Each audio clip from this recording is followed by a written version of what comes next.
거친 파도 날 향해 와도 주와 함께 날아오르리.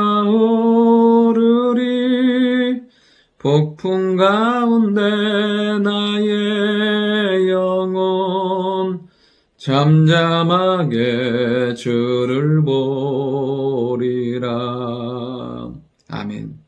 하나님 말씀 예레미야 46장 13절부터 28절까지의 말씀입니다. 우리가 예레미야서 통해서 알 수 있는 것은 무엇이냐면 우리의 유일한 소망은 하나님이시라는 것입니다. 이제 남유다가 멸망당하고 나서 이제 예레미야 선지자를 통해서 그 다음 열국들에 대한 심판들이 나옵니다. 애굽을 시작으로 블레셋, 모압, 암몬, 에돔, 그리고 그들을 징계했던 바벨론까지. 한때는 잘 나갔고 안전할 것 같았지만 결국엔 다 무너지게 되는 것을 보게 됩니다. 우리가 이 땅 가운데 신뢰하며 살아가야 될 것은 잠깐의 성공, 우리가 가진 그 어떠한 것도 아니라 하나님을 소망 삼는 인생은 하나님 반드시 승리하고 지켜주시고 인도해 주실 줄 믿습니다. 이렇게 하나님께서 사랑하신 자들에게 주시는 것이 무엇이냐면 말씀이에요. 예레미야를 통해서 계속해서 자기 백성들에게 말씀하신 그 하나님의 말씀, 듣기만 하면 돌이키시고 구원하겠다는 그 말씀을 외면했던 그들은 결국에는 심판 가운데, 진노 가운데 들어가게 됩니다. 오늘도 우리가 해야 될 건 그 하나님의 말씀을 믿음으로 받고 순종하며 나아갈 때 말할 수 없는 주의 사랑과 은혜가 우리 가운데 임하게 될 줄 믿습니다. 오늘 본문을 통해서 첫 번째는 하나님 없이는 소망이 없다는 것입니다. 이제 애굽의 위기의 상황입니다. 바빌론 왕 느부갓네살이 애굽을 치려고 하는 상황입니다. 자기들 나름대로는 준비합니다. 그러나 결국엔 무너지고 깨어지게 되어 있어요. 그들이 의지했던 그 많은 애굽의 신들이 그들에게 어떠한 도움도 되지 않는다는 것입니다. 믿는 사람들에게 결정적인 소망이 무엇이냐면 우리는 어떠한 상황에서도 찾고 부르고 매달리고 나아갈 수 있는 우리 하나님이 계시다는 것입니다. 오늘도 새벽 예배 가운데 느낀 게 그거였어요. 하나님은 정말 우리를 사랑하시는구나. 그냥 나오기만 해도 하나님 앞에 엎드리기만 해도 긍휼히 여기시고 불쌍히 여기시는구나를 깨닫게 되었습니다. 어떤 상황 가운데서도 하나님이 우리의 소망인 줄 믿습니다. 다윗의 고백처럼 하나님은 반석이 되시고 산성이 되시고 요새가 되시고 우리의 힘과 능력이 되시는 줄 믿습니다. 하나님을 소망 삼아서 승리하는 우리가 되어야 될 줄 믿습니다. 두 번째는 뭐냐면 하나님 없는 자랑거리는 수치가 된다는 것입니다. 여러분 애굽은 어땠습니까? 창세기 12장에 보면 그 13장에 보면 누가요? 롯이 그 애굽 땅을 평가할 때 뭐라고 말합니다. 여호와의 동산과 방불할 정도의 땅이 그 애굽이었어요. 그러니까 풍요한 땅이었죠. 아름다운 거죠. 넘치는 거였죠. 그런데 어떻게 돼요? 수치를 당하게 되고 철저하게 무너지고 깨어지게 되는 것을 보게 돼요. 잘 나갔다니까요. 근데 그 모든 자랑거리들을 다 빼앗기고 재난과 고통 가운데 살게 되는 것을 보게 돼요.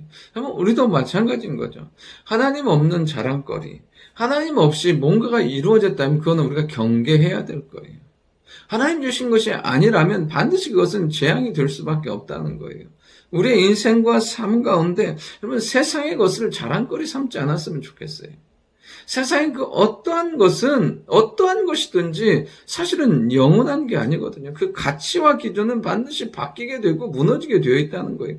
세상의 것을 자랑거리 삼는 삶이 되지 않기를 원하고 사도 바울의 고백처럼 오직 예수 그리스도의 십자가와 그 복음만을 자랑하며 붙들고 살아가는 우리가 될 수 있기를 원합니다. 내가 자랑했던 것 때문에 내가 수치를 당하는 날이 와요. 나를 높여줬던 그것 때문에 우리가 꺾이는 그날이 와요. 정말 우리가 복음 때문에 높아지는 인생이 돼야지 다른 것으로 높아진다면 반드시 그것이 우리에게 수치와 굴욕과 절망을 주게 된다는 사실이에요. 오늘도 하나님이 우리의 자랑이고 하나님이 우리의 기쁨이고 복음이 우리에게 능력이 되는 은혜가 있기를 원합니다. 마지막 세 번째로 뭐냐면 하나님의 구원은 반드시 이루어진다는 것이에요. 계속 하나님께서 애굽에 대한 심판을 얘기하시면서 이제 이스라엘에 대해서 그의 백성들에게 말씀하십니다. 27절에 보면 내 종 야곱아 두려워하지 말라 이스라엘아 놀라지 말라 내가 너를 먼 곳에서 구원하며 내 자손을 포로된 땅에서 구원하리니. 하나님의 말씀을 한번 보십시오. 이들은 어떤 상황이냐면 먼 곳 다 흩어진 거예요. 그 다음에 포로로 잡혀갔어요. 근데 하나님께서 그들을 구원하시고 평안히 돌아와 걱정 없이 살게 할 거라고 말씀하세요. 비교할 수가 없다니까. 애국과 어떻게 비교해요? 바벨론과 어떻게 비교해요? 정말 초라하고 다 무너졌잖아. 아무것도 없잖아요. 포로로 사슬로 끌려갔고 생명 걸기 위해 겨우 생명 걸라고 살려고 다 도망갔잖아요. 근데 하나님 그들을 기억하시잖아요. 두려워하지 말라고.